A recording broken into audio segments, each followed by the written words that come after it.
नमस्कार दोस्तों।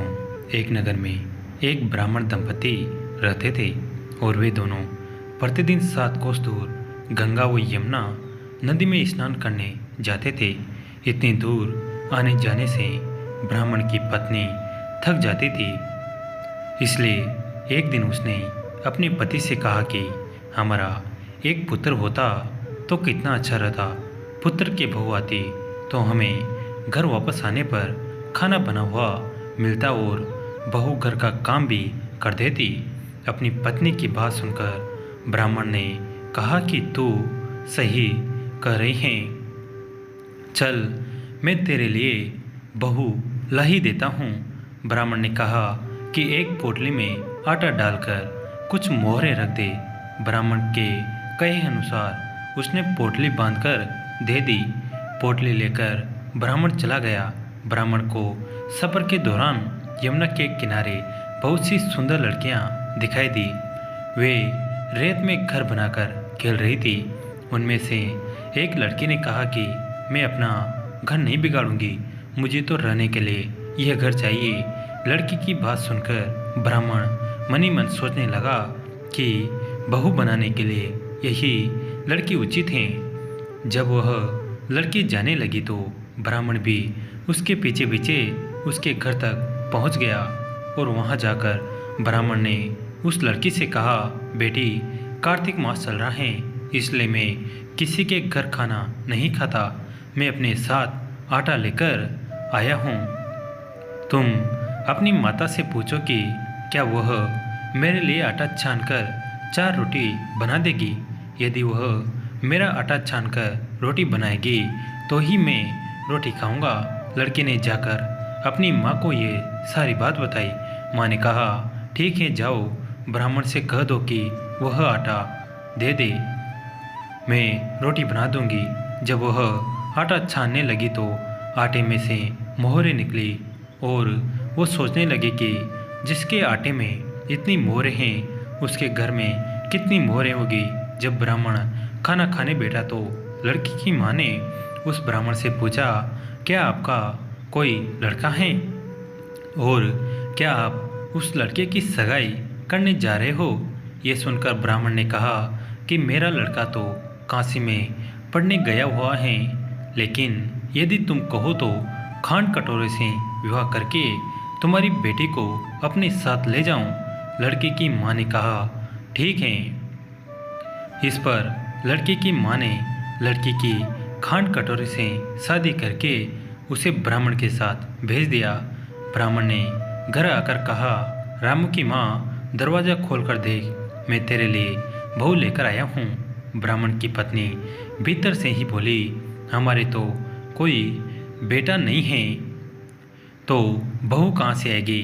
दुनिया ताने मारती थी, अब आप भी मारने लगे। ब्राह्मण ने कहा, तू दरवाज़ा खोल कर तो देख। जब ब्राह्मण की पत्नी ने दरवाज़ा खोला तो देखा कि सामने बहू खड़ी है। उसने बहू का स्वागत किया और आदर सत्कार से अंदर ले गई। अब जब ब्राह्मण अपनी पत्नी के साथ नदी स्नान करने जाता तो पीछे से बहू घर का सारा काम करके और खाना बनाकर रखती थी। वो उनके कपड़े धोती और रात को हाथ पैर भी दबाती थी। इस तरह बहुत दिन बीत गए। ब्राह्मणी ने अपनी बहू से कहा कि बहू, कभी भी चूल्हे की आग मत बुझने देना और मटके का पानी खत्म मत होने देना। परंतु एक दिन चूल्हे की आग बुझ गई। यह देखकर बहू घबरा गई और भागी भागी अपनी पड़ोसन के पास गई और कहा कि मेरे चूल्हे की आग बुझ गई है, मुझे थोड़ी आग चाहिए। मेरे सास ससुर सुबह स्नान करने गए हुए हैं, वो थके हुए घर आएंगे, इसलिए मुझे उनके लिए खाना बनाना है। यह सुनकर पड़ोसन ने कहा कि तू तो बावली है, तुझे ये दोनों मिलकर पागल बना रहे हैं। इनके कोई पुत्र नहीं है और ये निसंतान है। बहू ने कहा, नहीं ऐसा मत बोलो, इनका बेटा तो बनारस काशी में पढ़ने गया हुआ है। इस पर पड़ोसन ने कहा कि यह तुझे झूठ बोलकर लाए हैं, मेरी बात सच मान, इनके कोई बेटा नहीं है। अब बहू पड़ोसन की बातों में आ गई और कहने लगी कि अब आप ही बताओ मैं क्या करूं। पड़ोसन ने कहा कि करना क्या है, जब तुम्हारे सास ससुर आए तो जली हुई रोटियां बनाकर देना और बिना नमक की दाल बनाकर देना, खीर की करची दाल में और दाल की करची खीर में डाल देना। पड़ोसन ने उसे अच्छे से सिक्का पढ़ा दिया और फिर जब उसके सास ससुर घर आए तो उसने न तो उनका आदर सत्कार किया और न ही उनके कपड़े धोए। जब उसने सास ससुर को खाना दिया तो सास बोली, बहू आज यह रोटियां जली हुई क्यों हैं और दाल भी अच्छी नहीं है। तब बहू ने पलटकर कहा कि एक दिन ऐसा खाना खा लोगे तो कुछ बिगड़ नहीं जाएगा। तुम्हारा सास ससुर को खरी खरी खोटी सुनाकर वह फिर से पड़ोसन के पास गई और बोली कि अब आगे क्या करना है। पड़ोसन ने कहा कि अब तुम सातों कोटों की चाबी मांग लेना। अगले दिन जब भी स्नान करने के लिए जाने लगे तो बहू अड़ गई कि मुझे तो सातों कोटों की चाबी चाहिए। तब ससुर ने कहा कि इसे चाबी दे दो और सास ने बहू को चाबी दे दी। सास ससुर के जाने के बाद जब बहू ने दरवाजे खोले तो देखा कि किसी में अन्न भरा है, किसी में धन भरा है और किसी कोटे में बर्तन पड़े हैं। जब उसने सबसे ऊपर का सातवां कोटा खोला तो देखा कि शिव जी, पार्वती माता, गणेश जी, लक्ष्मी माता जी, पीपल पतवारी, कार्तिक के ठाकुर, राय दामोदर, तुलसी जी का बिड़वा, गंगा यमुना और 33 कोटि देवी देवता विराजमान हैं। वहीं पर एक लड़का चंदन की चौकी पर बैठा माला जप रहा है। यह सब देखकर उसने लड़के से पूछा कि तुम कौन हो। तब लड़का बोला कि मैं तेरा पति हूँ, अभी दरवाज़ा बंद कर दे, जब मेरे माता पिता आएंगे तब दरवाज़ा खोलना। यह सब देखकर बहू बहुत खुश हुई और 16 श्रृंगार कर सुंदर वस्त्र पहनकर अपने सास ससुर का इंतज़ार करने लगी। उसने अपने सास ससुर के लिए अच्छे अच्छे पकवान बनाए। जब उसके सास ससुर घर पर आए तो उसने उनका आदर सत्कार किया और प्रेम पूर्वक खाना खिलाया और हाथ पैर दबाने लगी। पैर दबाते दबाते बहू ने कहा कि माँ, आप इतनी दूर गंगा यमुना स्नान करने के लिए जाती हो तो आप थक जाती हो, इसलिए आप घर पर ही स्नान क्यों नहीं करती हो।